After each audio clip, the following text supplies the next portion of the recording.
What's up, YouTube? Wanted to bring you another edition of California legal alternatives for long guns. And today I wanted to talk about the Ruger Mini 14. I kind of covered this, talked about it a little bit in my previous SKS video. And the continuation of, yeah, I live in California and my gun choices suck.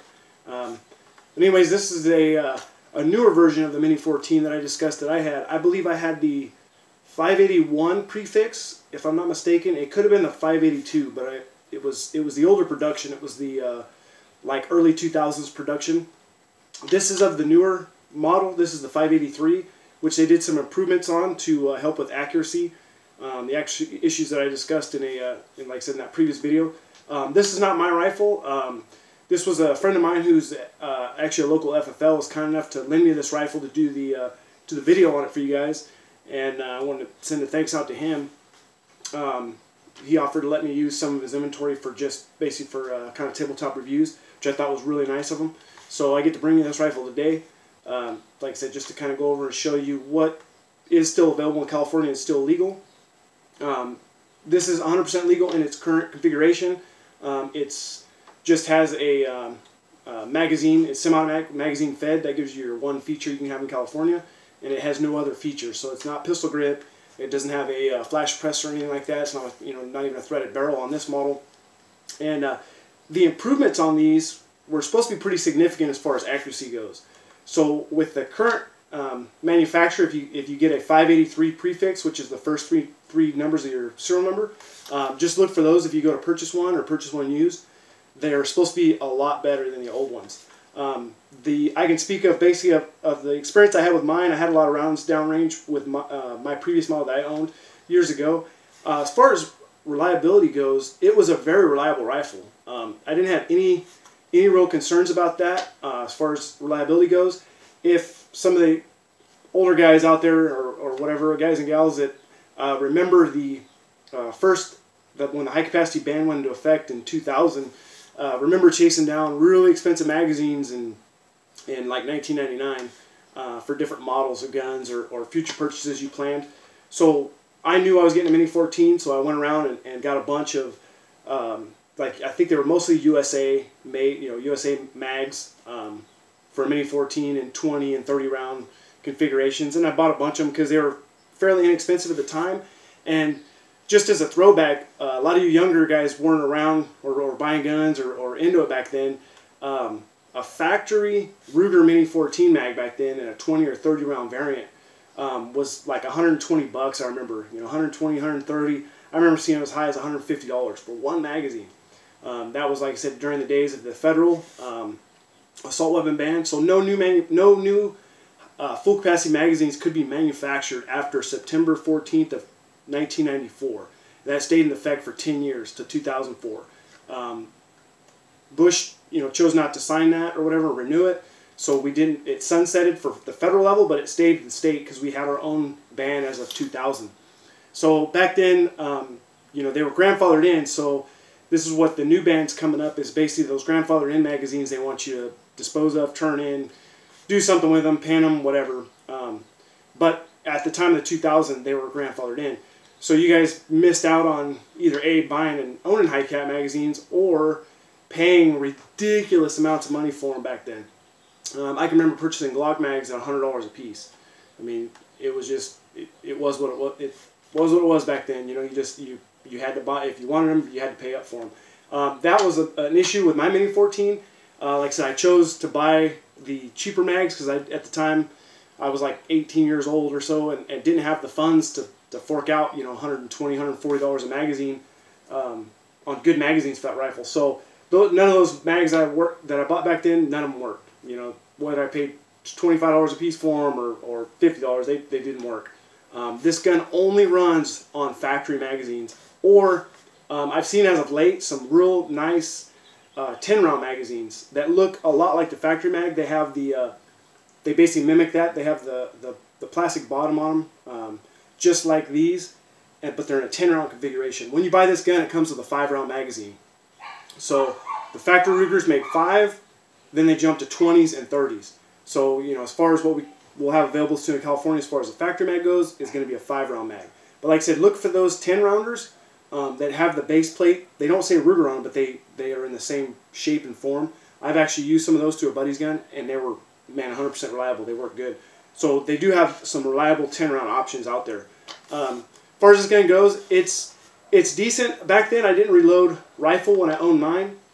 But if you are a reloader, this thing will cause you to lose a little bit of weight, because this thing flings brass a mile. It's like an AK-47 when it flings brass. I mean, it spits them out good. It ejects them 15, 20, 25 feet away from the gun.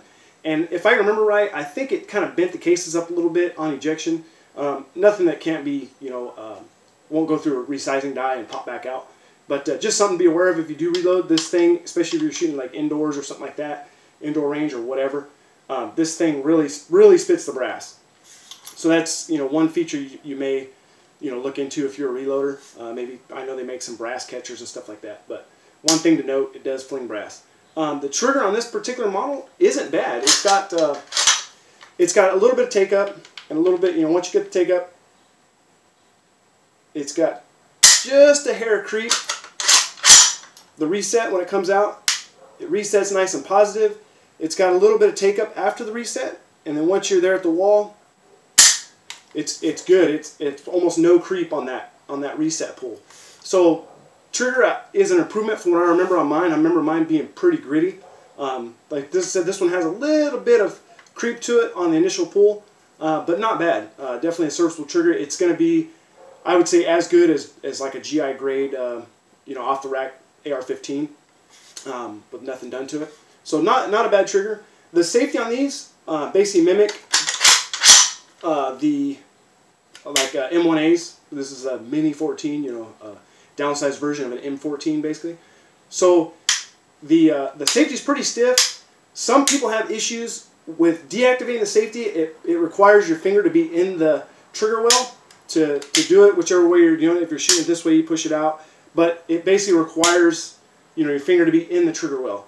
Some people have issues with that, and I can see the reason behind that. Having issues with it, because you actually have to forcibly stick your finger in next to the trigger to deactivate it. But it was on a serviceable battle rifle that was in service, well, not too long, because the M14 was actually one of the shortest service rifles we've ever had. But they were used in wartime. In fact, they're still used today in certain issues or whatever, certain units. But like I said, I'm kind of on the fence with it. I don't see it as a total negative.